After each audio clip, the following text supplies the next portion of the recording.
আসসালামু আলাইকুম everyone, welcome back to my channel আনহাজ ব্লগ এম। কাকরুল দিয়ে দুর্দান্ত স্বাদের ক্রিস্পি এক রেসিপি নিয়ে আবারও হাজির হয়ে গেলাম আপনাদের মাঝে।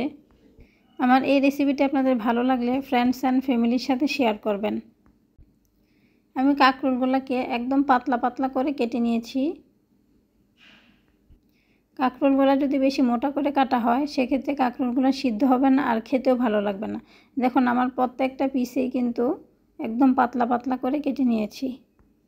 আর খেয়াল রাখতে হবে কাকরুলগুলো যেন কচি হয়। বিচিগুলো যদি বেশি বড় হয়ে যায় তাহলে কিন্তু খেতে ভালো লাগবে না। এখন আমি কিছু মশলা অ্যাড করে দিচ্ছি। প্রথমে দিয়ে দিচ্ছি সামান্য পরিমাণ হলুদ গুঁড়া, হাফ চা চামচ মরিচ গুঁড়া আর হাফ চা চামচ লবণ দিয়ে আমি কাকরুলগুলো ভালোভাবে মেখে কিছুক্ষণের জন্য রেস্টে রেখে দেব। তো কিছুক্ষণ রেস্টে রেখে দিলে মশলাগুলো ভালোভাবে কাকরুলের সাথে মিশে যাবে, ভিতরে ঢুকবে আর খেতে ভালো লাগবে। আমি 10 থেকে 15 মিনিট রেস্টে রেখে দেব। এদিকে আমি আরেকটা মিক্সিং বোলে আমি একটা ব্যাটার তৈরি করে নিচ্ছি। তার জন্য এখানে 1 কাপ পরিমাণ চালের গুঁড়া নিয়েছি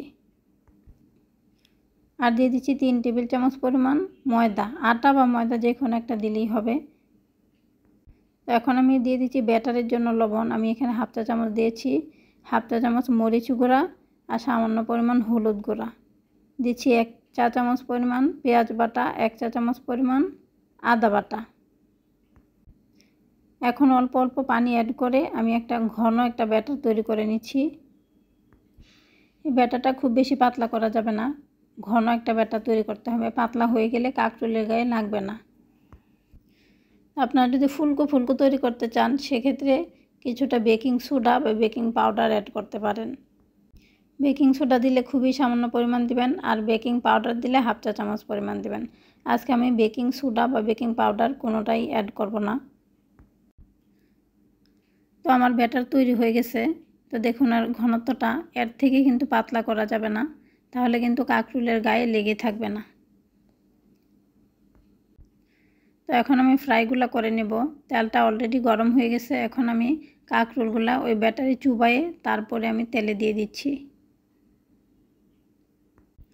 আর তেলটা ভালোভাবে গরম করে নিয়ে চুলার হিট মিডিয়াম টু লোতে রেখে তারপরে কাকরুলগুলো দিয়ে দিবেন। এ পর্যায়ে চুলার হিট বাড়ানো থাকলে উপরে তাড়াতাড়ি ক্রিস্পি হয়ে যাবে, কিন্তু ভিতরে কাকরুলটা সিদ্ধ হবে না। সেই জন্য মিডিয়াম টু লোতে রেখে তারপরে কাকরুলগুলো ভেজে নিতে হবে। তো এইভাবে ফ্রাই করে দিলে বাচ্চারা বুঝতেই পারবে না যে কি খাচ্ছে, অনেকটা বেগুনের মতোই মনে হয়। ভিডিও ভালো লাগলে ভিডিওটিতে লাইক এবং কমেন্ট করবেন। আর আমার চ্যানেলে নতুন হয়ে থাকলে চ্যানেলটি সাবস্ক্রাইব করে বন্ধু হয়ে পাশেই থাকার অনুরোধ রইল। তো আমার ফ্রাইগুলো ভাজা হয়ে গেছে, আমি নামিয়ে নিচ্ছি। তো তৈরি হয়ে গেল আমার ক্রিস্পি কাকরুল ফ্রাই। আশা করছি ভিডিওটি ভালো লেগেছে, আর ভালো লেগে থাকলে অবশ্যই বাসায় ট্রাই করবেন। এতক্ষণ আমার সাথে থেকে ভিডিও দেখার জন্য সবাইকে ধন্যবাদ জানিয়ে আজকের মতো বিদায় নিচ্ছি। আল্লাহ হাফেজ, আসসালামু আলাইকুম।